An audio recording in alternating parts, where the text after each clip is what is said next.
So in the United States and Australia, it would be illegal for anyone to own as much of the media as Rupert Murdoch does. Can we not take example from that in this country? Chris both of those countries are much bigger than us. What do you think of that? It's true, isn't it? He has a percentage, much higher percentage here than he has in America, for instance, or that anybody has in America. Well, I mean, the biggest organisation, of course, is the BBC. But, I mean, these are issues that are looked at. It is true. As Hugh was so elegantly putting it, we are very heavily regulated. Yeah, and you're still marvellous. Well, actually, you're not regulated by Ofcom, are you, in the same way? No, but we're regulated by the governors. OK, go on, Chris Grayling.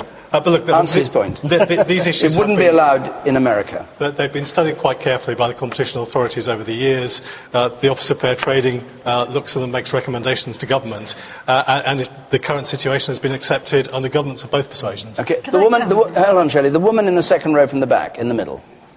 With regards to Murdoch's monopoly, this is why we've got the problem we have now. If we'd never given him the monopoly, if he hadn't had that power, then maybe he wouldn't have been hunting down the politicians. What monopoly? You mean he shouldn't have been allowed with to buy his newspapers? percentage of owning the Times, owning News of the World, the Sun.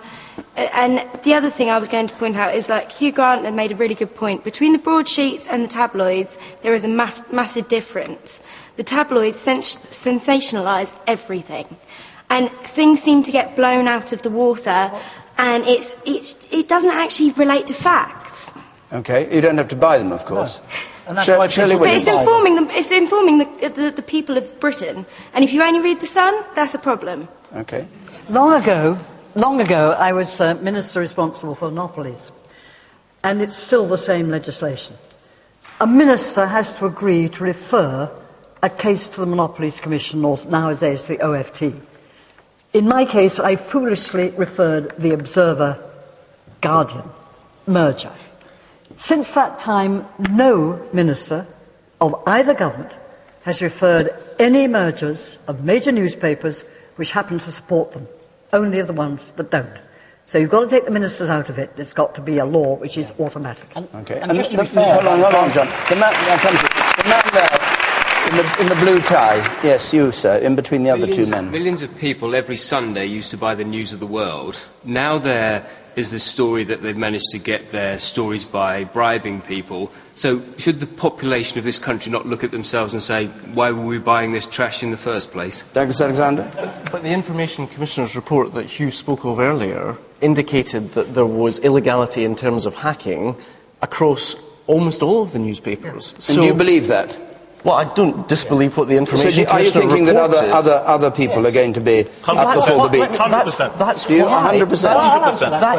100%. When they came to see me from that same Information Commissioner's office, and they showed me Whittemore's notes on me, I said, well, what is this, and who are they working for? And the officer said, well, it looks from his notes like he's working for everyone, pretty much all the British press. You don't have to be a rocket scientist to work it out. Just look at the papers and how they've covered the story over the last 2 or 3 days. Most of the tabloids have not gone really heavy on it. There's a reason for that. It's pot and kettle and black. Yeah, they were That's the reason. They were it's happening. But they were all at it, Shirley. They were all at it.